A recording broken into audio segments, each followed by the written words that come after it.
morning, Unity of Boulder family. Good morning. Good morning. Woo! Let's wake up. Yeah. Welcome. We're so glad you're here this morning. So I'm going to ask you to stand with us and sing along to this awesome song. We're going to sing to God this morning.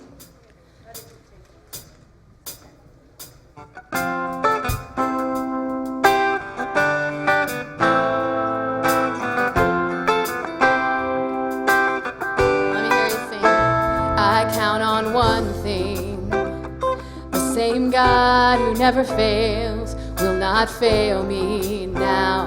You won't fail me now in the waiting. The same God who's never late is working all things out. You're working all things out. Oh yes, I will lift you high in the lowest valley. Yes, I will bless your name. Oh yes, I will sing for joy when my heart is heavy all my days. Oh yes, I will. We're gonna sing that again.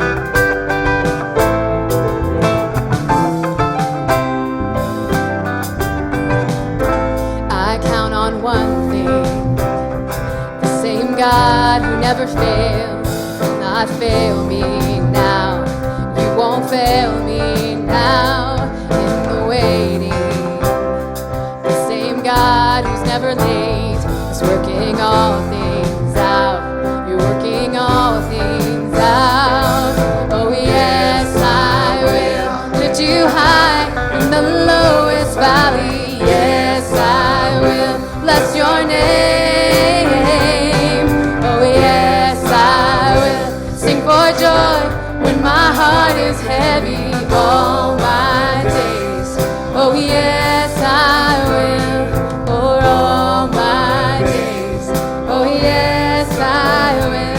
I choose to praise, to glorify the name of all names that nothing can stand against.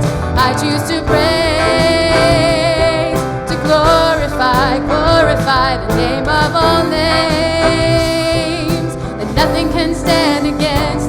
I choose to praise, to glorify the name of all names that nothing can stand against.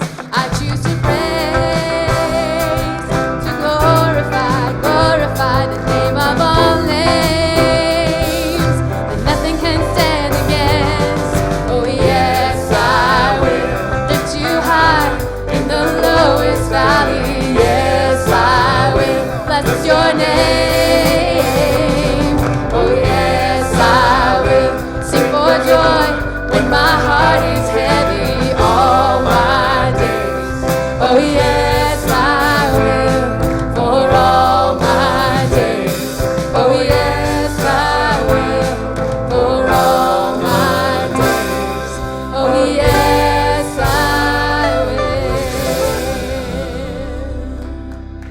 will. Yes, say yes today. Yes, I will.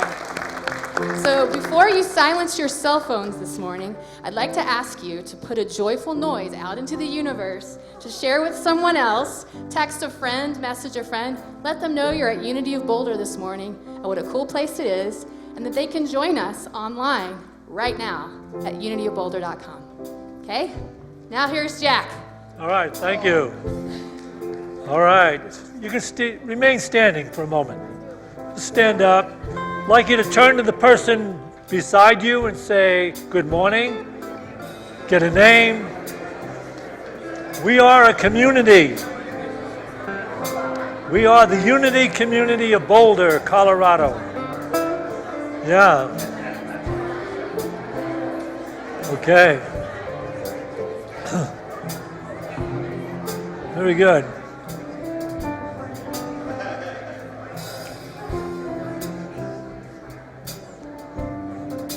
Okay. We are the Unity Community of Boulder, Colorado, and we have a reputation. More people have married millionaires in this church So be friendly. Okay. I want to say thank you to our Spanish-speaking friends that are sharing this service with us. Appreciate having you here, adding your energy to all the joy and love we share at Unity. And all you folks on live stream that are watching it, appreciate you tuning in, sending your love our way. Appreciate that very much. Because that's what it's all about. In the end, that's how we will prevail. In the end, there will be a new humanity, and what we will be doing is sharing love, and there'll be harmony and peace everywhere. So that's what's going on right here at Unity today. Is there anybody here from another Unity for the first time? Another Unity? Oh yes, what Unity are you from? Say it loud. Walnut Creek, California. Okay.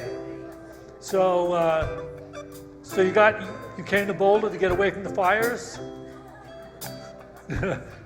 Oh, to see your mom. All right. Who's the minister out there in Walnut Creek? Christian?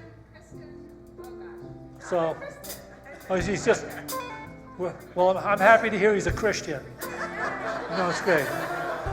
That's great. Is there anybody here for the first time? Today? The first time today? Oh, yes, right. Leave your hand up. Leave your hand up. If you're here for the first time, we have a gift for you. Over here. Come on. Over here and down here, we have a gift for you. It's phenomenal. Over here, down here. All right. Okay. Right. What other church do you go to that gives you, for being there the first time, $10,000 in cash in an envelope? It's unbelievable what we do. But we demonstrate prosperity here. Okay, I've got a story for you, and it's kind of like a true story. This guy goes into a monastery, and he has to take a vow of silence. In the monastery, the monks are all silent, all year. But one day a year, they get to go into the head monk's office. There's a chalkboard up there. They can write one word.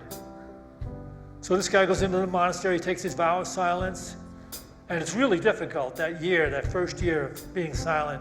Very, very difficult. But the day comes when he can go into the head monk's office and write his word on the board. And he goes into the office and he writes the word, the. Then he goes the second year, and it's really even more difficult the second year. But eventually, after all those days and weeks and months of being silent, he finally goes into the head monk's office. He gets to write his word on the board. He writes, food. Then the next year is excruciating. Whole year, excruciating. Being silent that whole year. Finally, he gets again to go into the head monk's office and write a word. And he writes the word, stinks. The head monk says to him, you've been here 3 years and all you've ever done is complain.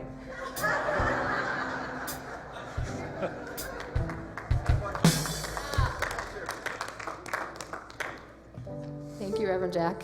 All right, so we are going to invite Spirit into the room right now in preparation for the message today. And you will definitely be able to sing along with this. It's called Holy, Holy, Holy. And so what we'll do is we'll sing all together. We have lyrics. We'd love for you to just feel the presence, sing out. We would love to hear you sing. And we will do this.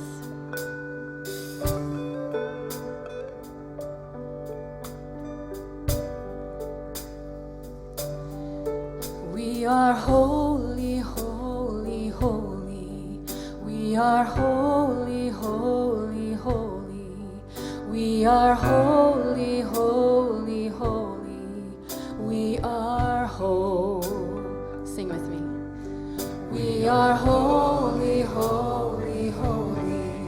We are holy, holy, holy. We are holy, holy, holy. We are whole.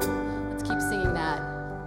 We are holy, Spirit divine. We are holy. Come to me. We are holy. Feeling love. We are holy.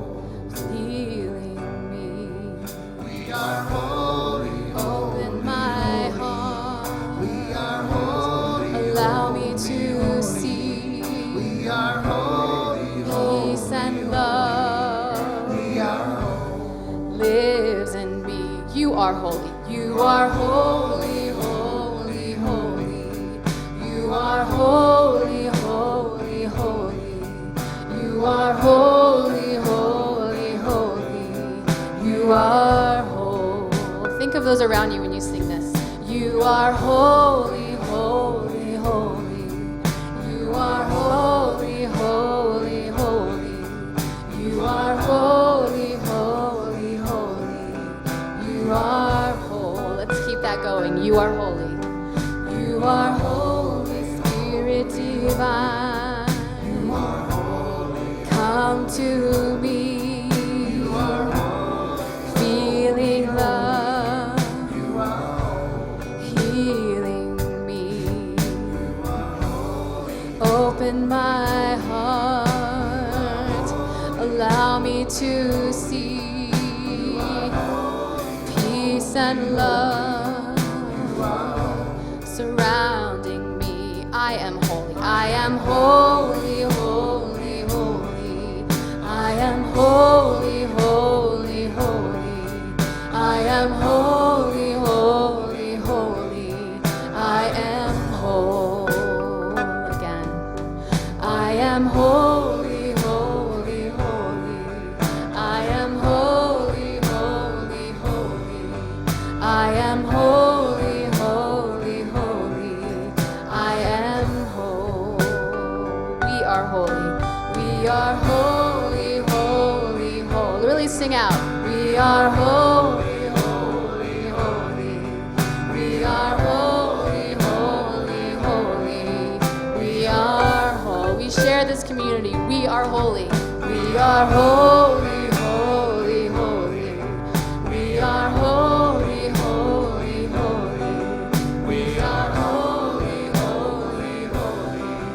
We are whole. I am holy. Let's bring it back to us. I am holy, holy, holy. I am holy, holy, holy. I am holy, holy, holy. I am whole. Really lift yourself up. I am holy, holy, holy. I am holy, holy, holy. I am holy, holy, holy. I am whole. I am holy, holy, holy. I am holy, holy, holy. I am holy, holy, holy. I am whole. We are holy. One last time. We are holy, holy, holy. We are holy, holy, holy. We are holy, holy, holy. We are whole. Beautiful.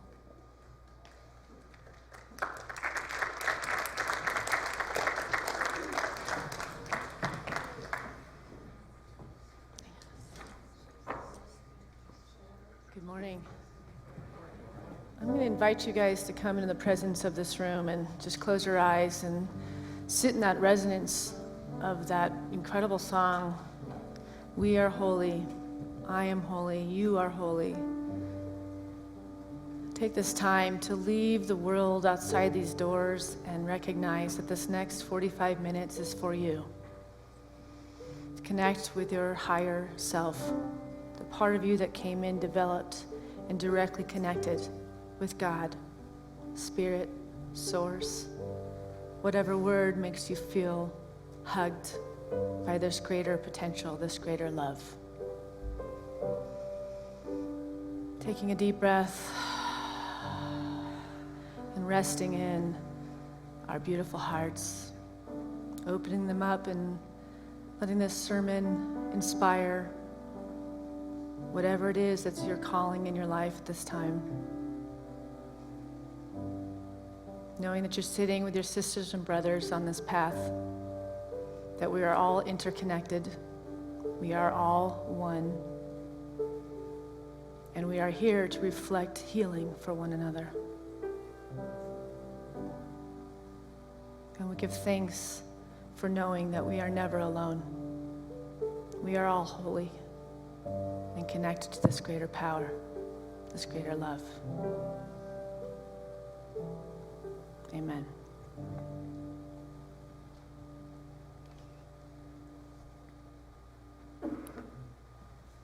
Today, my talk is titled Keeping Your Promises with Yourself, thanks to Sandy Sparkle. She was talking to me in the phone call, and she said that, and I was like, that's the title of my talk. I had just written it, I couldn't think of the title, and she just rolled right off her tongue in a conversation. I thought, that's the one, that's the name. It's about claiming your divine self. And I wanted to share with you that we have memorialized a friend of ours who passed away a few weeks ago, who's one of the greatest servers of this congregation, and we celebrated her life yesterday, and I felt that it wouldn't be right for us to not have her with us during the service today. She did a miraculous thing at the first service. During the first service, we have a meditation service, and Norma and I were chanting, and Heather was up there in the PowerPoint room, in the sound room, and out of nowhere, a slide for the Course in Miracles just appeared on the screen, which is her baby here. The Course in Miracles is everything to her. So just all of a sudden, just an ad for the Course in Miracles, like, it still lives. She wanted me to know, and I see that as a direct message, because there's all these PowerPoints, but that was the one, and that she's been heading that for so long, and here she was, just kind of coming through our technology to say, I'm still here. And I love that stuff. I love that stuff. This room is extra holy today because we were sitting all together in our community in such a beautiful way yesterday. There's a lot of tears, a lot of celebration, and the veil between the physical world and the spiritual realm was very thin in here. You could feel all that ancestral love, all of your family members. I'm wearing my beads that are from my grandmother who's gone. I felt guided to wear things that are connected to family members because this room feels so connected to everything that is in the living physically and the living on the other side.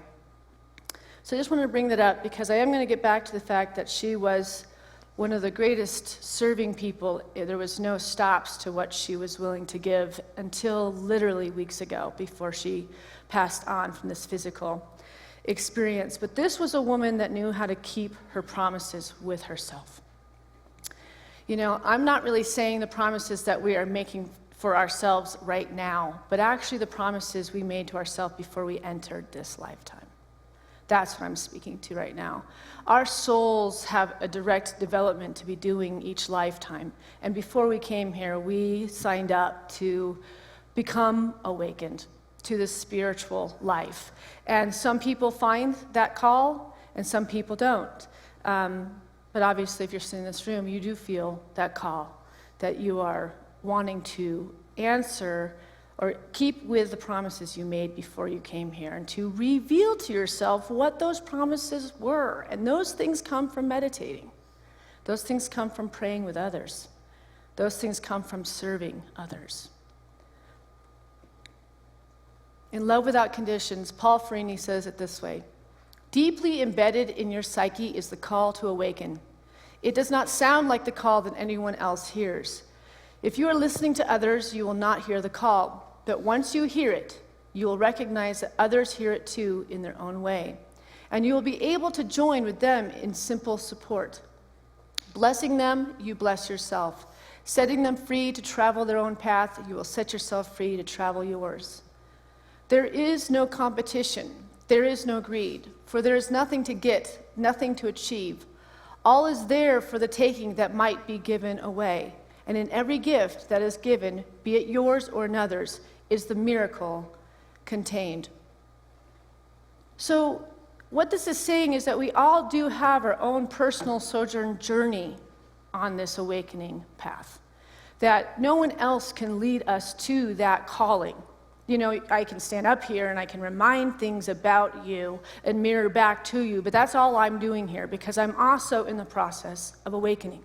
Any spiritual teacher is. Nobody's standing in this work, or gurus or ministers that have it all figured out, because this journey grows you every day, your whole life. You never attain to the very ultimate. We are always in the process of reawakening more and more and more of this promise with ourselves, We're coming more and more in tune with that which we promised ourselves we'd come and be committed to this lifetime. And we know it when we're not living in alignment with that promise, because we don't feel good.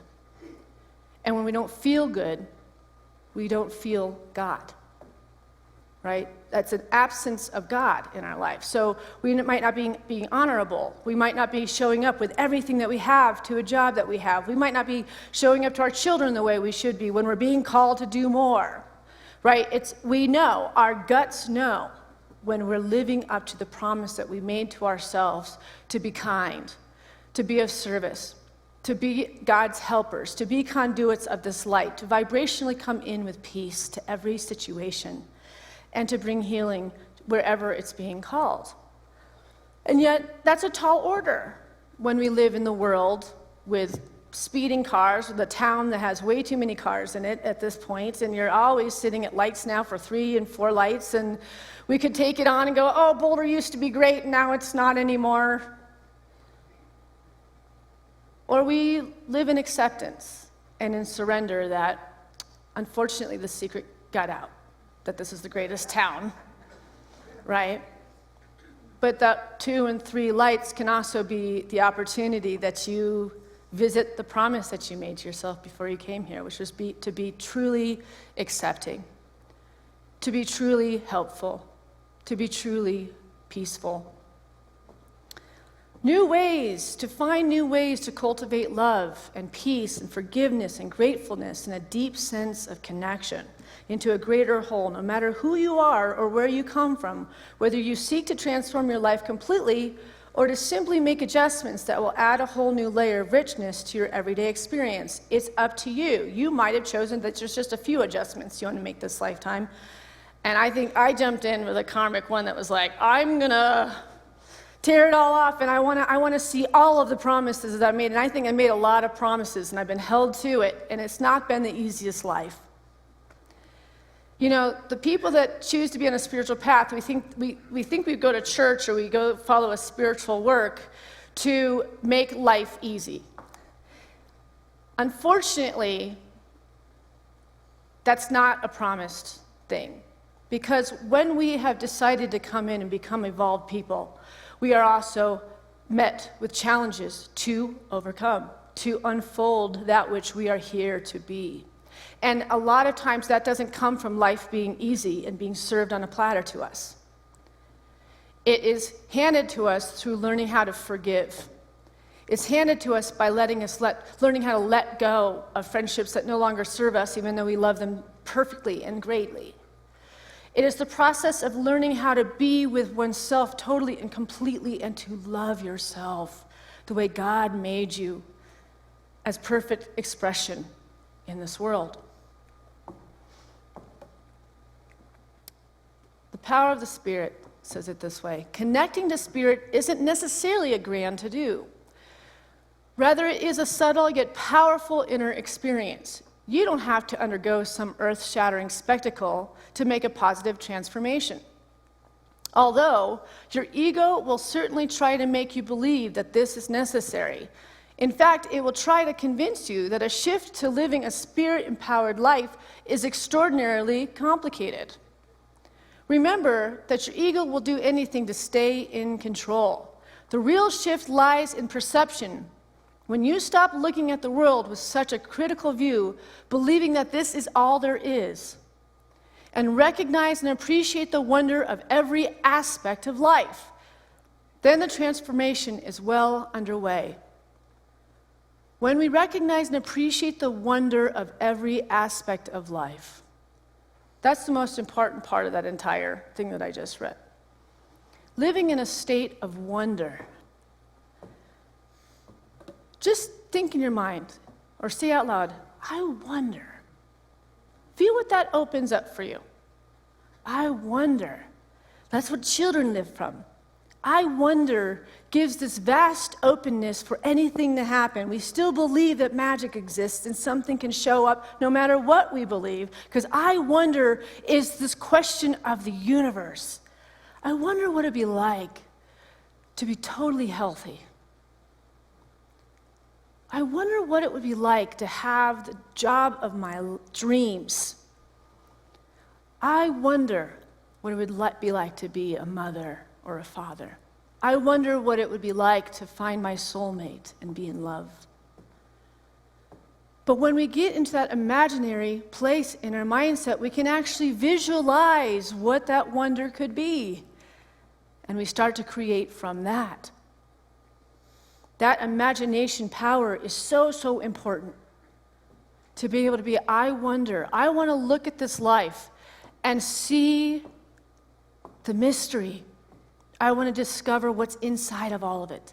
And I want to live in a state that there's always magic happening.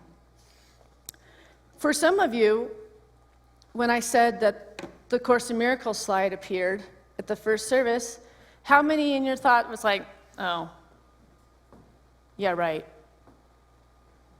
That spirit just came down and made a PowerPoint come on a last service, when nobody's touching machine.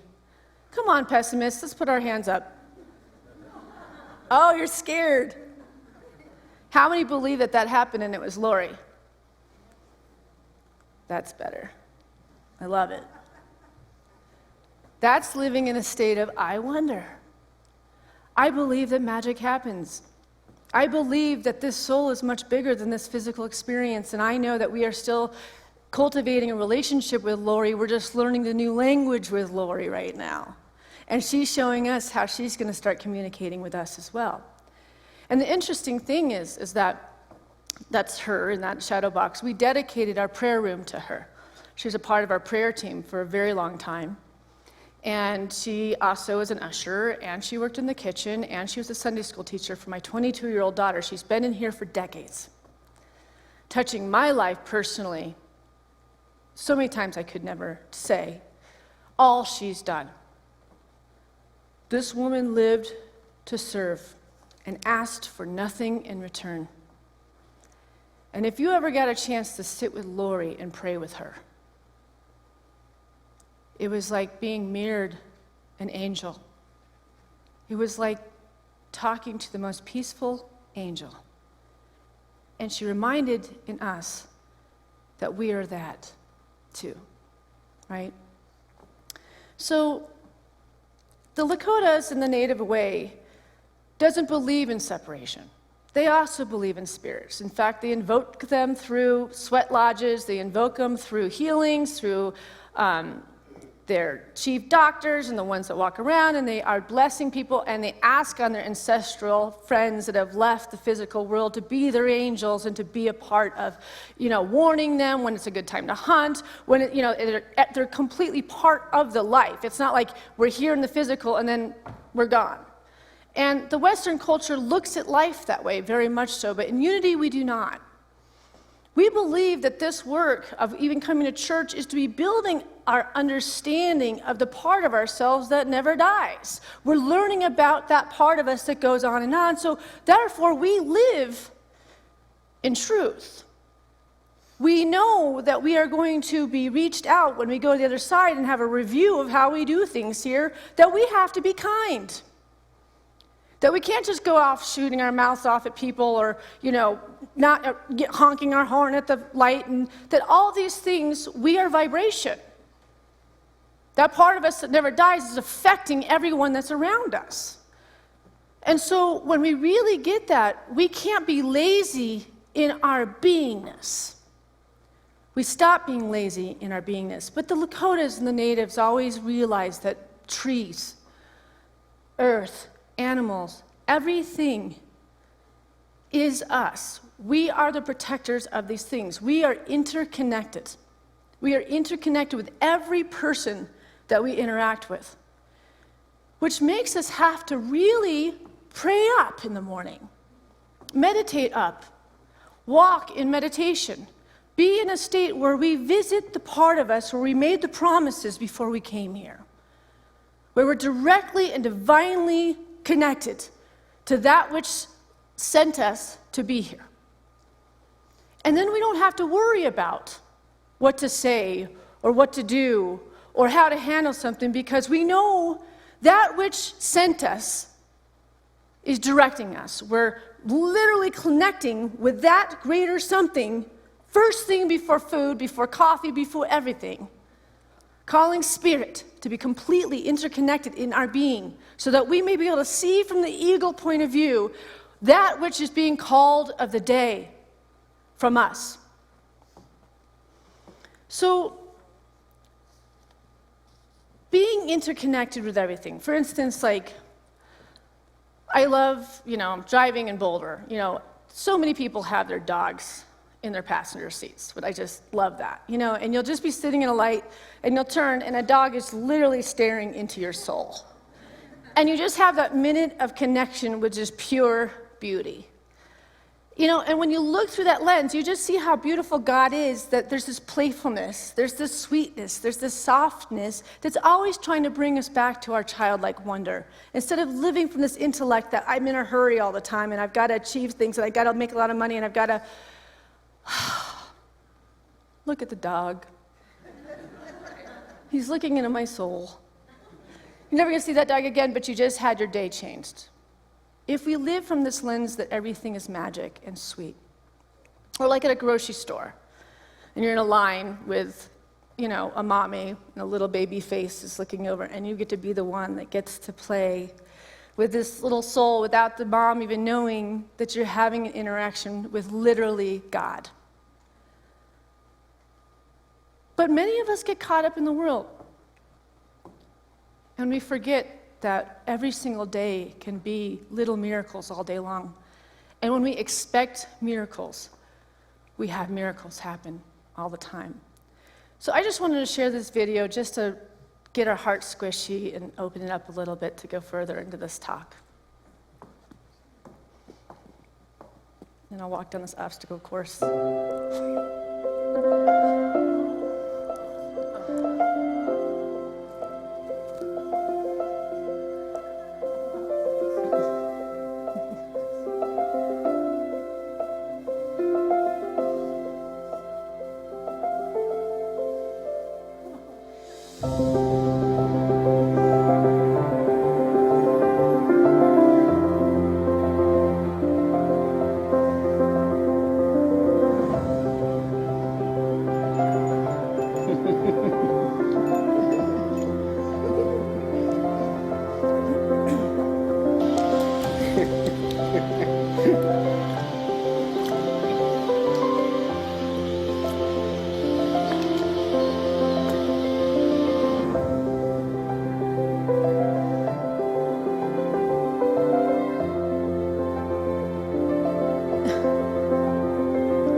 Sometimes we have to stop and look at what our practice is to help us show up as the vibrational light being that we know we are.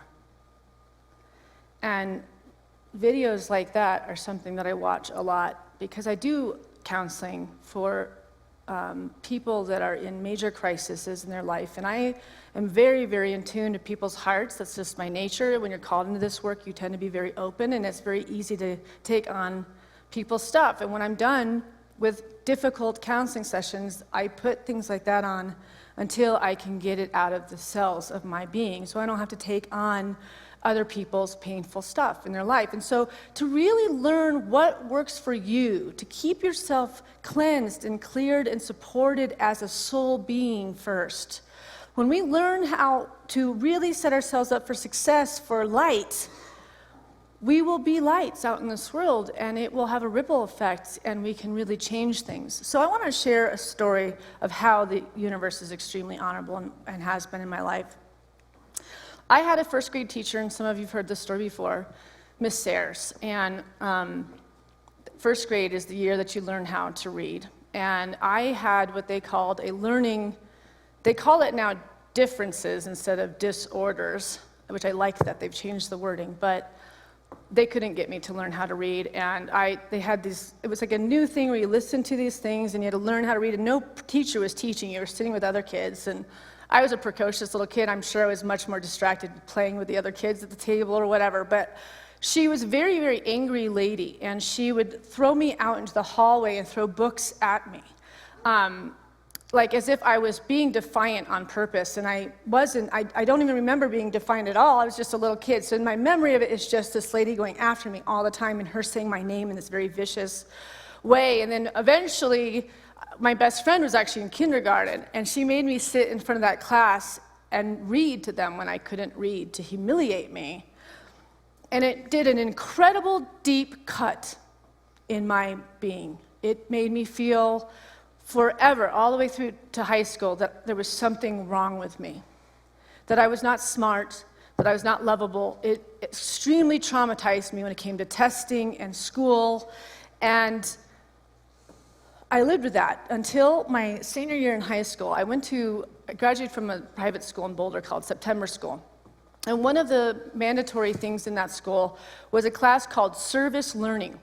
Everybody had to give a certain amount of service time to the community, which is an amazing thing, and I think every single high school should do that, to teach kids what you receive from serving. And so I went on an outing, and we looked at different opportunities that you could serve at, and the first thing was a nursery, and it was for girls that were going to high school, and the children need to be babysat, and so I thought, that's what I'd like to do. I'd like to help watch babies while girls went to school. But then we went to a nursing home, and we were walking around, and I'm like, positive, I do not want to do this in any way, shape, or form. Energetically, I'm like, there is no way I want to do this. And we end up in this room where these two guys are in their beds, and I'm told that they've been best friends since they were kids, but both their wives were gone, and now they're sharing a room together, and the one friend is failing in health. And I see the nurse come in, and she's trying to prop him up and try to feed him, and he's just not really into it at all. And his friend is feeling okay starts yelling, "You don't care that he's not eating. You don't care that he's trying to go." And he's hysterical, and he's angry at this nurse. And I'm like so shocked by this visual, I just go out in the lobby, and I just start crying. The visual of it was, I'm 17, and just the thought of the end of life at that age is very scary, that we die, and that visual, and then just the best friendship, and I am wrecked. And the guy that was the head of the service learning class says, "Yeah, you're gonna volunteer here." Babies were easy for me, Perfect. And I go on to be the head of, I go there twice a week for half a day, and I did things like, I led games and stuff. We do bowling, and you do bowling with a plastic bowl with plastic pins, wheeling their wheelchairs. I'm sure they were laughing. Like, I look back at what I was doing physically, I was worn out beyond, then I'm getting all the stuff that's flown all over the dining hall, and I'm putting it all back, and then you get the next person. By the time I left, I was dying, exhausted. But I had so much fun with them. And then one day, I was gardening outside the porches of the people that lived in this nursing home. And this one day I was fixing the flowers and really making it nice. It was springtime, and this older woman came out to the porch, and she thanked me so much, and she was on an oxygen tank. And she said, "Come in, I want you to have tea with me." And I was like, okay. So I went in, and next thing she knows, her nurse is supposed to come in and change the oxygen tank, but she's so enthralled with my serving and helping. She wants to ask me things, and she's like, she'll take care of it. I'm like, no, I'm not a nurse. I can't change the oxygen tank or whatever. And she goes, "What is your name?" And I said, "My name is Syntysche." And she goes, "Syntysche Groverland?" And she goes, "I'm Miss Sayers." And in that moment, I'm sitting there with this woman that's not healthy at all, so vulnerable, and looking to my youth and strength for help. And the second that was there, she said to me, "You were a very precocious little girl." Okay, but it was healed. The universe showed up so in my face in that moment. And obviously, I grew up in this work my whole life, so it wasn't like, it's just like that moment that a lightning bolt hits you. It's like, God is a part of everything. Nothing that's hurt us, made us afraid, or made us feel disconnected will not be healed. It will always come full circle. God will always come back to you to make sure that the healing happens. Because the universe is honorable. And that's just one experience I've had. I've had many experiences like that. Yeah, it was 10 years later, but that trauma in first grade put a fire in me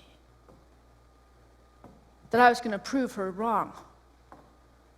I'm going to show everybody how smart I am. I'm going to do everything I can to get past this learning issue. And honestly, it was my older brother that broke the code and figured out how to teach me how to read.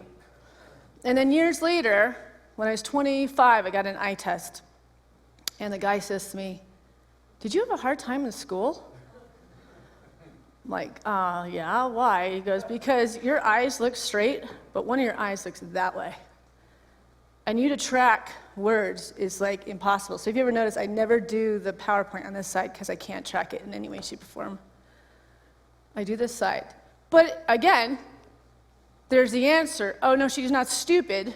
Her parents never took her to check her eyes.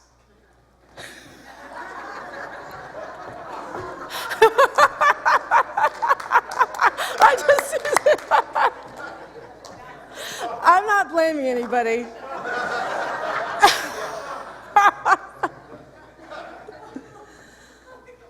I will say that my mom did buy those $1,000 prison glasses, and they did fix everything, so she came through in the end. So, in service learning is something that I think is one of the most powerful parts of what Uniteens and YOU teaches our young people. But I don't know that I see as much service and giving in the center as what is being called. There's a lot of empty places that need service here. And you don't really know, like people say, "I don't really have the time. I don't really have the time." And you know what? Nobody really has the time to serve until you make time to serve. And churches are 100% run on the people that give of it. I have Gail. I have Sandy Spahn. I have Margie McCurtain. I have a few people that are helping in the kitchen. We've got a few teachers downstairs at this time, but really we should have around 50 to 100 volunteers to help. So you can imagine how drained our volunteers feel. And they never complain. But if there's something that you would ever learn, that Lori was the happiest, most peaceful person I've ever met. And I literally almost saw her every day here. She was on a walker where her back was like this. Her body hurt all over, and she packed up the leaves out here on this porch 2 months ago. That's what service is to her, that this center was everything to her. The best way to find yourself is to lose yourself in the service of others. We learn so much by giving because we can't really get into our problems and our limitations and the bad things that we're feeling in the world. When we're giving, our cup is filling up so that we have something to give to our lives. You're literally creating a vacuum of positivity to bring in. When you give, you receive. When you empty out from this giving aspect, the universe fills that up with all these things you're seeking to have in your life. It's an honorable dance. But so many people, they think it's just ask and it shall be given unto you. Ask will happen if you are making room. Where are you making room for all the blessings to come into your life? Because all throughout the Bible, it's about service. What are you willing to give away to receive? So, one of the things that I was raised with to access what Spirit wanted for me in my life. In our family, we believed in dream interpretation big time, right? So there was a sharing a couple times a week about the major dreams of the week, and my dad would interpret to us what they meant. And I was reading something recently, and I was like, this is really interesting because my family literally did this. It said, people in the Amazon, when they go to sleep at night, they believe that the soul leaves the body, travels into the spirit realm, comes back, and they do this dream sharing practice where every morning they feel like it is their social responsibility to report the content of their dream. Because nobody dreams just for the individual, they dream for the good of the group. So you go, what is happening there? They are going out somehow, like we would read the newspaper to see what happened while we were sleeping. They come in and they share what they experienced. And they would use it, like deciding when it's time to go hunt or who's going to be coming into their place and are they going to be safe, and just being predicted, like what is going on. I mean, have you ever had a dream where you've been in a major car accident and you wake up and hopefully you're careful that day, right? We are actually seeing what is coming, especially the more that you start to actually work with your dreams. It's a direct connection that you have to your higher consciousness, to an actual divine direction. In Numbers 12:6, it says, he said, listen to my words. When there is a prophet among you, I, the Lord, reveal myself to them in visions. I speak to them in dreams. Which we know there is no prophet that's going to go beyond you. You have a direct connection to God. The idea of, Jesus dying for our sins and we have to go through Jesus to get to God, that's the whole process of accumulation, and people feel guilty and they have to go to church every Sunday and it's all of this stuff. But the truth is you have a direct and divine connection to whatever you call it, source, spirit, Allah. And you also have a way to start breaking down what it is you're supposed to be doing, being, showing up, when you really start to get in the presence of your dreams. So here's a simple 4-step approach to working with dreams that even the novice can begin using immediately. Write down your dreams each day. Begin by realizing that the feeling you had about the dream is at least as important as trying to come up with an interpretation. Because of the multiple levels of our own beings, dreams generally have more than one meaning. Remember that for the most part, every character in the dream represents a part of yourself. This is very, very important. Everybody that's showing up is actually different aspects of yourself.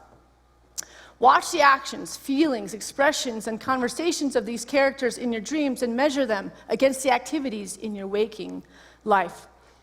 I'd also say get a dream partner, like you're both doing it, so that you have a person to interact with. Because it's interesting when you start to tell it, like when we'd sit in our family, I would have no idea, but the second I said something, I got a really strong hit what it was. Like somehow having that interaction with another to kind of play off of each other energetically. Watch for reoccurring symbols, characters, and emotions in your dreams, and become a personal dream dictionary of these symbols and what their importance is to you.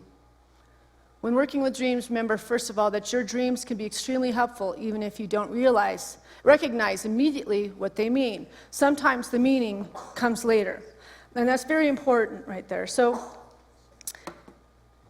a few years back, I had a dream that I was going to a Sarah McLachlan concert, and at the time my kids were really small, and I know I felt really isolated in my house, and I didn't feel like I was getting out to play very often. And in the dream, I'm really excited, and I'm going to this concert, and I don't remember who I was with, but I'm like climbing stairs and climbing stairs and climbing stairs to get to wherever the seat is that I'm going to go to the Sarah McLachlan concert in this big hall. And I'm climbing and I'm climbing and I'm climbing and I'm climbing, and finally I get to the top, and I get all the way up to the top, and my seat is the very last seat up against the cement wall, and it's turned the wrong way. My back is to the concert. And I woke up that morning and I laughed so hard. I mean, it was just so funny. Like, the universe is funny. It was like, look at how you're feeling about yourself. Like, you're the one that's getting left out of everything. Everybody else is going to concerts, and you're stuck nursing these 2 babies, and you're burdened by all of it, And it's just refreshing to see the universe be funny with you. Wow. And it never left me because the laughter was so important. I needed to laugh at myself, of the stupid things I was holding about myself, that this is just a phase. You think when your babies are tiny like that, they're going to be like that forever. You're going to be just stuck in a house doing it. And then before you know it, you're like, oh, I wish they'd be babies again. But when you're in it, it's just so much, you know. So I had a dream about my dad and I about a week ago. And you know, I feel like life is speeding up to a speed that is hard to keep up with. Not only in my work here, but in just everything. My kids being teenagers, and both of them now, and the homework load that's expected, and their dance, and their basketball, and the this, and the that, and them forgetting the basketball, or forgetting the shirt that they're supposed to wear. And it's just, I just feel like I'm just always coming up short to everything. And it's overwhelming, you know. I pride myself on doing it all right. And there's too much on the palette lately. And in the dream, my dad and I were like in Scotland or something, riding Clydesdale horses. And it's all beautiful, and I'm hearing the song from Outlander. For real. I mean, it's like lush and gorgeous, and we're walking and just hobnobbing. And then all of a sudden, our horses just start running to a speed that is beyond belief, and there's trees and there's things, and it's like, it is like, I know I'm gonna die. The horses are running so fast, and it's so out of control, and I'm trying to hold on to the reins, and I'm thinking, oh my God, I'm gonna watch my dad die. We're gonna die. It's not like we're like big horse people. I think I've run a horse like 3 times or something. And he, in the midst of it, he's holding his reins, and his hand went over, and he held my reins in my hand, and everything was peace, and everything slowed down, and the horses stopped. And I knew, you know, my dad really is representing God in that dream, right? That's how I feel about my father, that he's there to protect me. But that's what parents tend to be to us, that this was, everything's gonna be okay. It feels like the horses are running out of control right now, but I've got your back. I won't let you run astray. You're divinely protected. You're divinely loved. And so I just want to end with this last quote. Whatever our path, whatever the color or green of our days, whatever riddles we must solve to stay alive, the secret of life somehow always has to do with the awakening and freeing of what has been asleep. Whatever our path, whatever the color or green of our days, whatever riddles we must solve to stay alive, the secret of life somehow always has to do with the awakening and freeing of what has been asleep. And in that sleep is where we have forgotten the promise that we made to ourselves before we came here. And we are slowly awakened from the sleep from many different things our entire lives till we even take our last breath. Revelations come. I heard that the day before Lori passed, she had not been speaking to anybody. And the last thing she said was, she sat up and she said, I want to live. I want to give.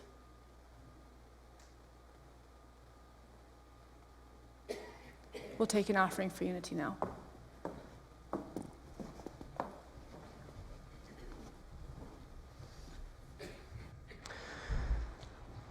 Thank you for Syntysche for that powerful talk. Yeah, give some applause. I think you should applaud every time I come out. I was thinking about this backstage. It's probably not appropriate to say, but we have a brother named Dell, and most of his life he was a waiter. And he used to talk about tipping at restaurants, and he'd say one of the most bothersome things is that people that would just tell him how great a job he did as a waiter. And he'd say, why don't you tip with your wallet instead of your mouth? That has nothing to do with this segment right now, just something that came to mind anyway. But that was a really powerful message, and I think it's important that we recognize that we are here to be conduits of the flow of the universe. And if that felt like it opened you up a little bit, then recognize that flow is opening up in you and let it flow through your talents, your gifts, your treasures, all the things you have in your life. take that abundance, don't store it up in your own life, share it with the rest of the world. And that's what we're doing right now. And we do have many ways to give. If we can have it up on the screen, you can give in many digital formats. We do have our text to giving. We also have leaves. If you want to get leaves, give those. That's also very welcome. We have the Easy Tithe app, recurring donations you can set up there. We have the dip jars out in the back. If you're not sure how to use a dip jar, I'm glad to show you a step-by-step process, which you saw last week. All right. Well, let's take our offerings in our hands, and we're going to bless them. I want you to just take a moment to really pull the energy of this experience that you've had this morning into the palms of your hands. Whether your offering is physical, it's digital, it's spiritual, just pull that energy into the palm of your hands. And we're going to bless this offering with this statement, if you'll join me in saying, divine love through me blesses and multiplies all that I have, all that I give, and all that I receive because I give. Thank you.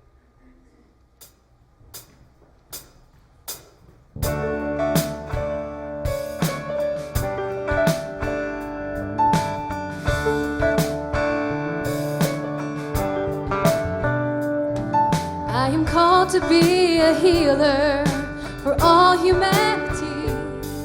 I am called to be a dreamer, believe in what could be. I am called to be a maker, be an instrument of peace. I am called to be a giver of abundance I receive. I am called to be a prayer, living out the truth I seek. I am called to be everything. I am called to be the glory here on earth, so all might see all the love and all the beauty that shines in you and me. I am the living, breathing God, and you are one in me. We are called to be.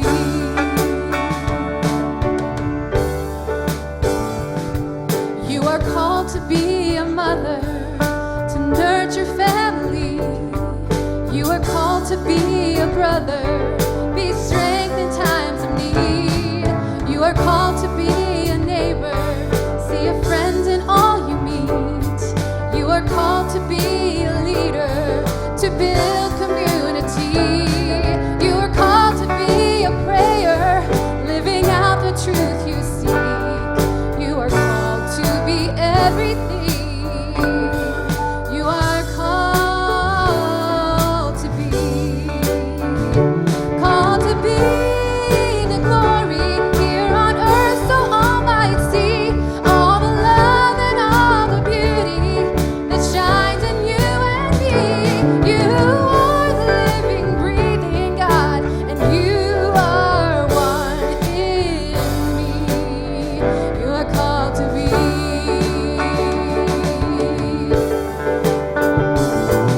We are called to be the kindness, set the brokenhearted free. We are called to be forgiveness, where pain has run too deep. We are called to be compassion, be the wind beneath each wing. We are called to make communion, only then can we succeed. We are called to be a prayer, living out the truth we see. We are called to be everything. We are called to be. Sing it with me. We are called to be the glory here on earth, so all might see all the love and all the beauty that shines in you and me. We are the living, breathing God, and you are one in me. We are called to be peace, called to be joy, called to be love, called to be peace, called to be joy, called to be free, called to be love, called to be joy, called to be peace, called to be. We are called